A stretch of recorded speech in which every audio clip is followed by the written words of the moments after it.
mean, no, for such a guy who is super masculine, the top G, the great guy.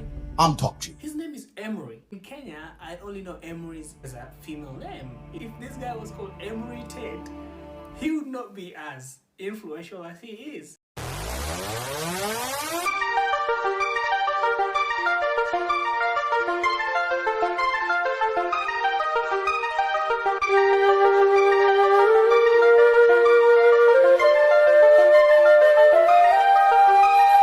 I will be right here. Hi, and welcome to the Fabishma podcast. I fired my co-host. No, I didn't. No, at the moment, I don't think I have a co-host. The one I had kind of took a break for school and stuff like that. At least that's what I know. So I'm going to be your podcast, your co-host, and everything in between. So welcome to the show. So today, I just kind of want to do a different type of episode, because I've been having guests and stuff, and I haven't had time to speak about myself and the things I do. I think this is the right time. There's a few things. I ask people for questions and answers, and I just go through them, and see how that works. But yeah, the first one that somebody asked me is, how do you deal with depression? And my answer was different because, listen, depression is different for everyone, I believe. I don't know what causes it. I'm not like a doctor. I don't know how to cure it. I'm not like a doctor. But one thing I know for sure is it's different for everyone, and the best way to look at it, if you want it to be solved, is think about somebody who has nothing, right? Somebody who lives like in a third world country, that's how they love putting it, and somebody who just, goes through such a hard time that they just can't deal with, the troubles of life, somebody who doesn't have food, somebody who doesn't have the insurance, somebody who doesn't have money to even pay for a therapist. Now, if you think about that person, I like to think about depression from that perspective, than the perspective of somebody who has insurance, somebody who has the ability to go to a doctor, but they just choose not to. These are two different people, and so if you think about depression, I try to think of it from the person who has nothing. How do they deal with it? And if they can solve it, and if they can make it work, then you can too, and everyone else can. I just happen to have been raised in a place where there was a lot of these kind of people that I'm talking about, and somehow they always made it work. So yeah, I just do think it's just how you view things, and how you think about solving your problems, and when you have the victim mentality, it's really hard to separate that. But I think it's just good to say, okay, well, I'm going to work on this one by one. So yeah, whoever asked that question, I don't want to say the name, but I just think depression for every single person is different. It's caused by something different. And for me in life, I will say this. When I have friends, and I tend to make a lot of acquaintances, I don't really have many friends, but I tend to make a lot of acquaintances. The biggest problem with most of these things is we tend to not talk a lot. And we tend to have a lot of very, very half conversations, hi, how are you doing? Good. I think when you have a lot of those, and you don't really have concrete relationships, then your insides start to crumble. At least that's how I felt. And so sometimes, when I have a lot of these relationships with people, and they're not really complete, they're half, 50-50, I tend to reach that point where I start thinking of it man, it's a lot of empty halves. I don't know if that makes sense, but that's how I always feel, and that's what causes my depression, if that makes sense. That's one of the causes I've kind of found out, but it's different for everyone, but the cause might have a different cure, and you never know. I think places location, mindset. Some people have a strong mindset, they'll just find a way to fix it. Some people need help. So yeah, I think it's just different for everyone. The next question was, what do you think about the church? Yeah, that was somebody who was setting me up. I think the church is great. I think religion is awesome. I think, does it sound like Andrew Tate-ish? Yeah, I think church is great, and I think religion is beautiful and we need to worship God. I believe there's a person up there somewhere who created us, who just didn't appear from nowhere. We were not just self that were created, you know. So obviously we need to worship this person. I do believe that 100%. Now,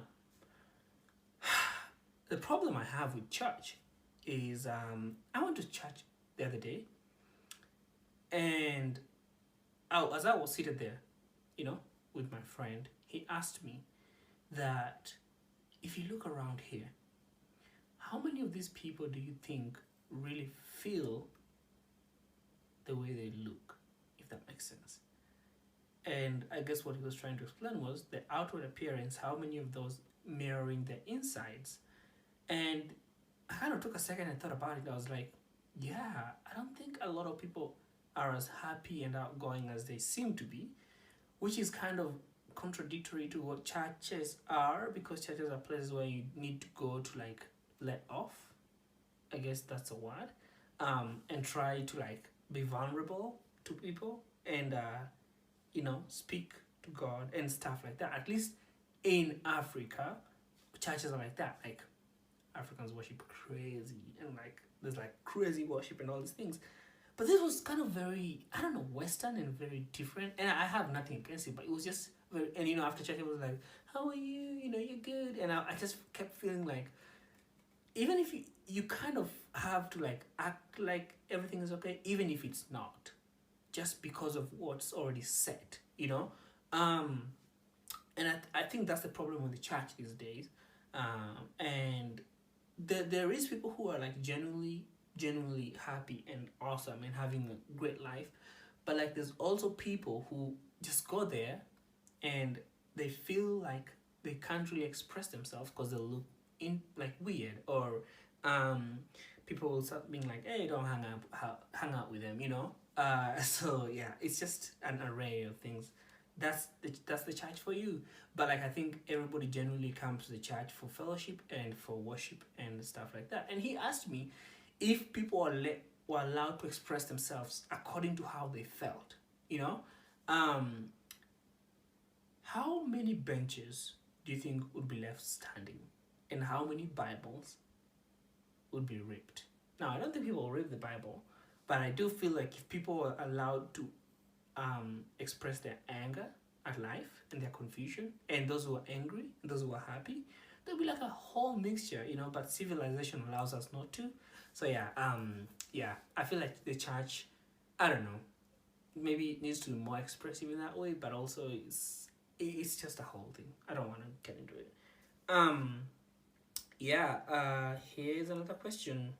Somebody said, I broke up with my boyfriend of 6 years. Any advice? Hey, I'm not the person to ask these questions. I'm not. I'm just gonna give you the cliche answers that I normally get. I think, you know, if you guys broke up, there's a reason. So people tend to look at the good stuff and say, oh, I miss them, blah blah blah, but like you don't really look at like the reasons why you broke up. And sometimes they might not be on the person, they might be circumstantial or whatever, but like I just think those reasons still exist.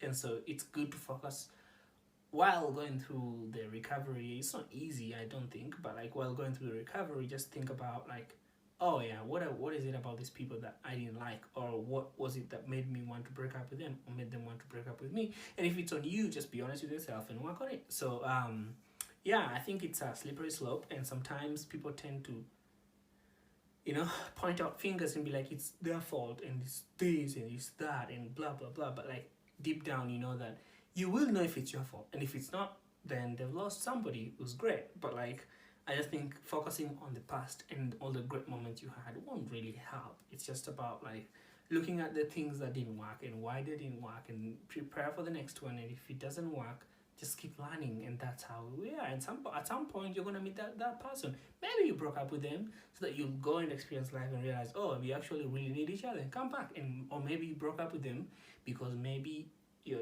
life and nature and God is setting you up for somebody different or somebody better. So who knows?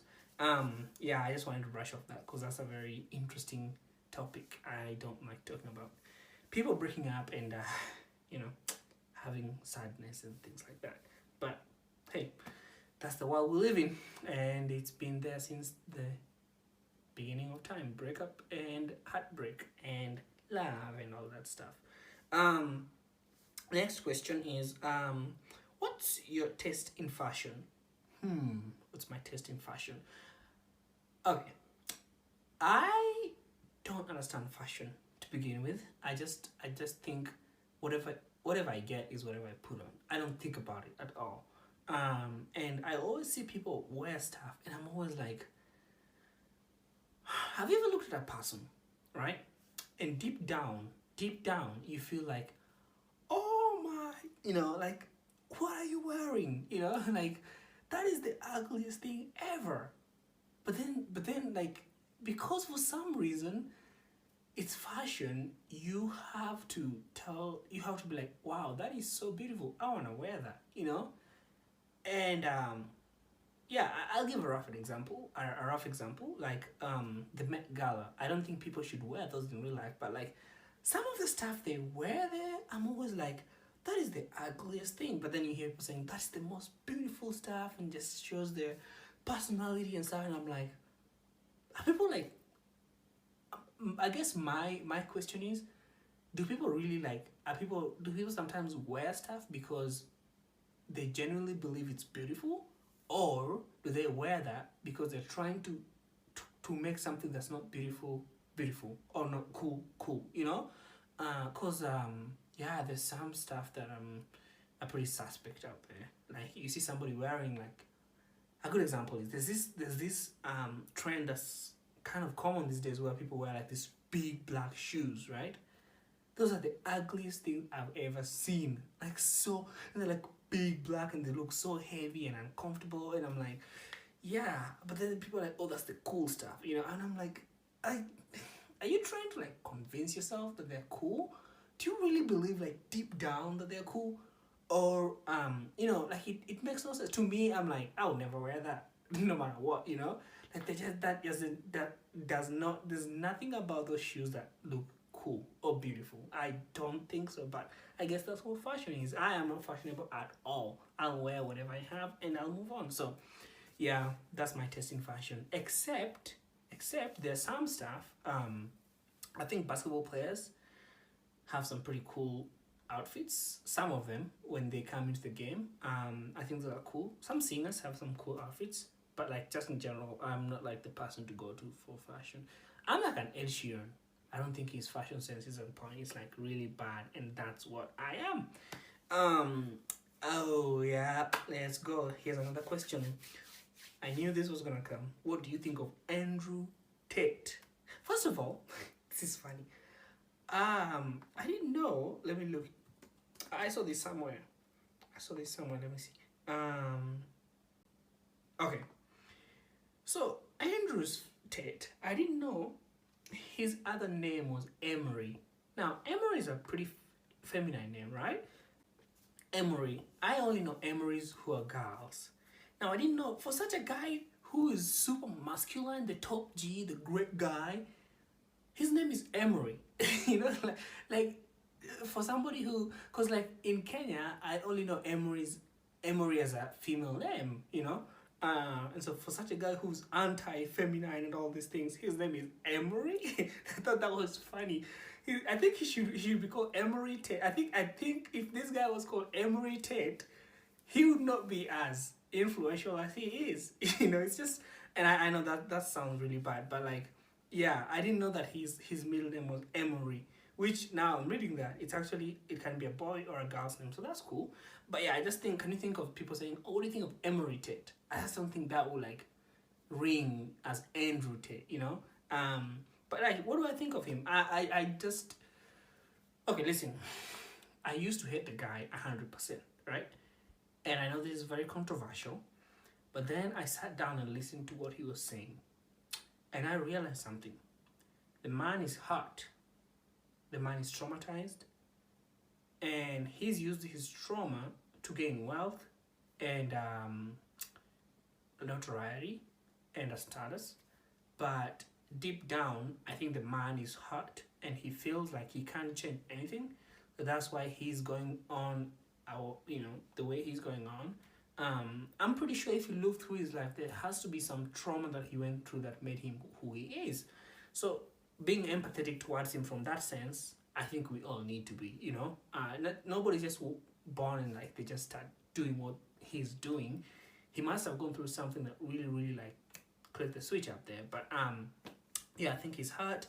There's some things he says that see, that's the whole thing. Like his thing is he says like three good things and one really, really not bad thing, but like very controversial, thing. And so it's really hard to know where to put him. But I just think at the end of the day, he's a human being. He's trying to preach his own message, and it's just hard that some of his messages are so controversial and like so backwards. But like I can tell he's like a real example of somebody who's really hurt. And so being empathetic to such a person, even though it sounds really bad, I think empathy wins and showing people love wins. And being tough only can take you so far. So then, I just think giving him his time and taking him not as seriously as people do is what, that's all we can do. And like, when you hear somebody who just keeps talking and not taking a break to think, it almost sounds like whatever he's saying is pre-recorded, Like it's all like in there and just spewing it out but not thinking through it, And I think that's when you know when something is real or not. Like when somebody speaks a lot and they don't have breaks and you don't see them thinking, they just talk and talk and talk, and they go to multiple podcasts, and you can almost line all those podcasts in one and listen to all the things, and I'm sure you can find a sentence that rhymes or like the same sentence in each podcast. It's almost like he's played it so many times in his head that he can just say it, and at that point he doesn't inject anything new. It's the same narrative, the same things over and over. So it tells you that this guy, some of the things he says are almost pre-recorded, not like super genuine. But yeah, I'm really curious to see where the world takes him and what happens with him. So yeah, we'll see. And then somebody asked me, what age are we living in? This is cool. This is a cool one. What age are we living in? Guys, I think we are living in the age of nothingness. I know that sounds very interesting, but we do live in the age of nothingness. Like, this social media, which is pretty fake, there's a lot of people who are depressed right now, which is true. You can find out how many, I don't know how many, but there's so many people who are depressed right now. There's halves and halves of everything, and like people are just like, cancel culture, oh no, this, that. So at the end of the day, like, people feel empty. I guess it's the age of emptiness, like a massive emptiness. And I think that's because of social media, because I think like social media can really make you super like empty when you compare so much. And like, it's almost like people used to be depressed, but they used to be depressed in like small chunks. And then social media was like, all right, I'm going to connect you all. So it just like brought depression to the masses. So you go to Instagram, you click, you see your friend, you're like, oh, they're living a very good life, Like you double click and you're like, I wish I was like that. And then you turn off your phone. Now they on the other side, they're like, oh, I posted this picture, which is not true. I added filters, this is not how I feel. Man, I wish I could say how I feel. But this person liked this person, this person didn't like it. What? Makes you feel down. And that's how life goes, So yeah, I feel like it's just the age of emptiness and nothingness, and something needs to happen. And we're actually even going deeper, with all those VR, virtual reality and all that stuff. So it's a very interesting age. But yeah, I think if you're smart, we need some balance. That's what we need, some balance between the pure, like this hamster wheel we are living in, and just like genuine, like I think the only thing that can save us right now from this predicament we have and this like tough situation we have and like depression and all this emptiness is nature. I think going back to nature and letting it feel you is I know that sounds very I don't know, like, oh yeah, I can feel nature. No, what I mean is put down your phone, turn down this, like screen light, stop like screen time, I guess. And the screen light also, because it affects your eyes. Put down your phone, stop thinking about Instagram all the time. Just put it down, turn it off, go for a walk, go for a swim, go lay in the sunshine. It has a healing effect. I think just like encouraging people to be in the outside more is which I struggle with, but I think that's the way to heal our planet and our people, because a lot of people are suffering. All right, last question. What do you think? Do you ever have burnout? What do you think? Do you ever have burnout? That's a very interesting question. Yes, I have burnout. I have podcasting burnout. I've had a co-host, didn't really work. And I've been uploading stuff, and then my podcast was hacked. So yeah, any podcaster, anyone that does any work has burnout. Everyone does, but it just depends with the like intensity. And I say this, and I'll say it again. When I started podcasting, the numbers I expected to get are not what I ended up getting. I expected my friends to be like, "Oh, that's a great podcast. We're going to listen, blah blah blah, all these things," and that's not how it worked. That's not how it happened. And so it was just so disappointing. And like I always counted on people who are in my close circles to always support, but they just don't enjoy what I enjoy or don't enjoy podcasts. And so like I started feeling like they were not supporting me, but like that's not the truth. They just were not. That was not what they liked, and I couldn't force them to listen to every episode. And so yeah, like that feedback kind of burnt me out a little bit. And then just like having to switch to YouTube, and YouTube is a whole different ball game. It's not like somebody listening. I could get like, if I uploaded an episode now, I could get like 1,000 listeners tomorrow. YouTube like views are so hard to get because it's so saturated with like the algorithm and all these things. And so it's just the podcasting algorithm is still pretty young, so it's easy to like manipulate it. For YouTube, I have struggled. So yeah, at some point, like when I lost the audio part, I had like burnout and I didn't want to do it. Everything just sucks at some point, or sucked at that point. And I just didn't want to do it. And I was like, I would just tell myself, okay, I'm going to record an episode, and then I wouldn't.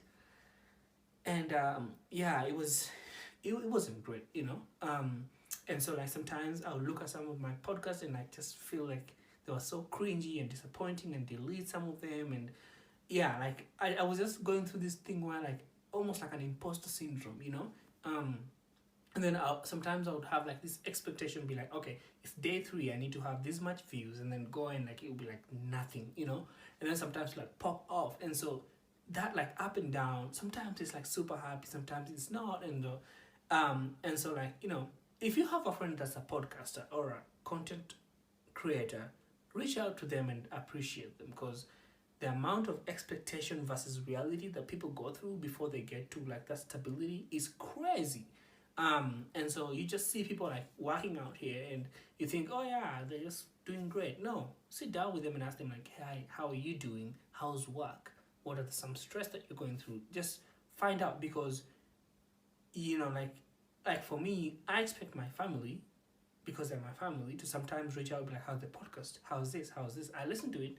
Just like a simple feedback. You don't know what that does to somebody's self-esteem, and how that like the spirit, So whatever somebody does, just reach out to them, genuinely ask them about it, and you'll be surprised how much people like are encouraged by that.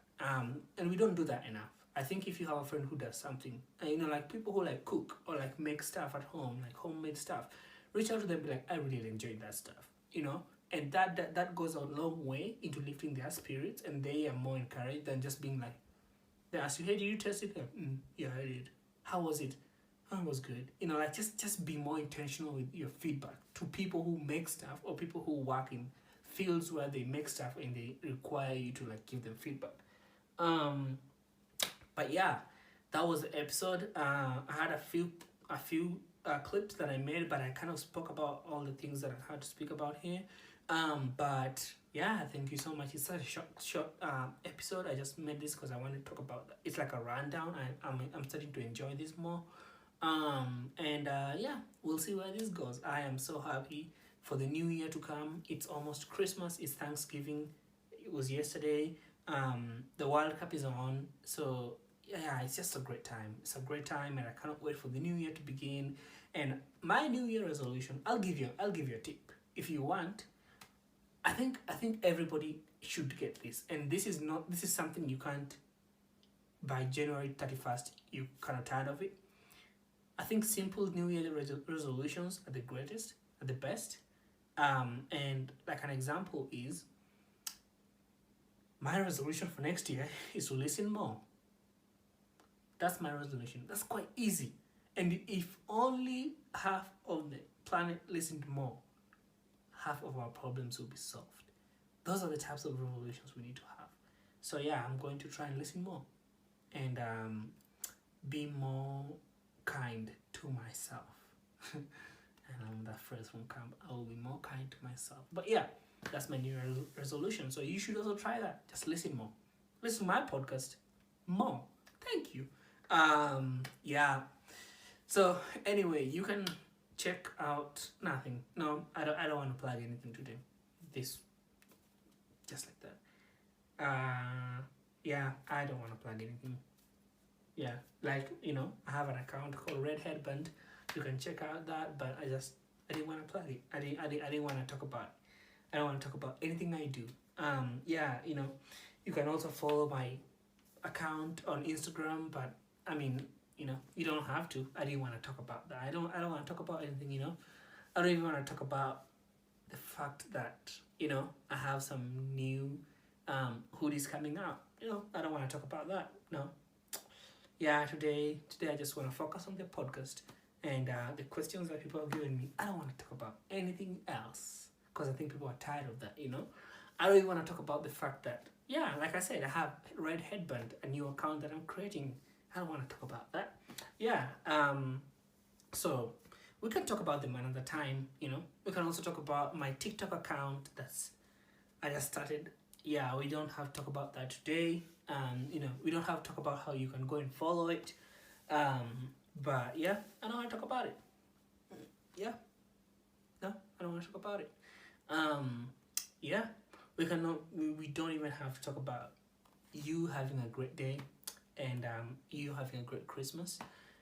We don't have to talk about that, No. Oh, we just don't have to talk about, we don't have to talk about you going to subscribe to my channel on YouTube. I don't want to talk about that today, I don't want to. Yeah, I know it's annoying and I don't want to talk about it today, I don't want to say, hey, please go and subscribe to my podcast. No, you don't have to. Why, right? We don't have to talk about it, but yeah, have a great day and I'll catch up with you guys soon. Bye.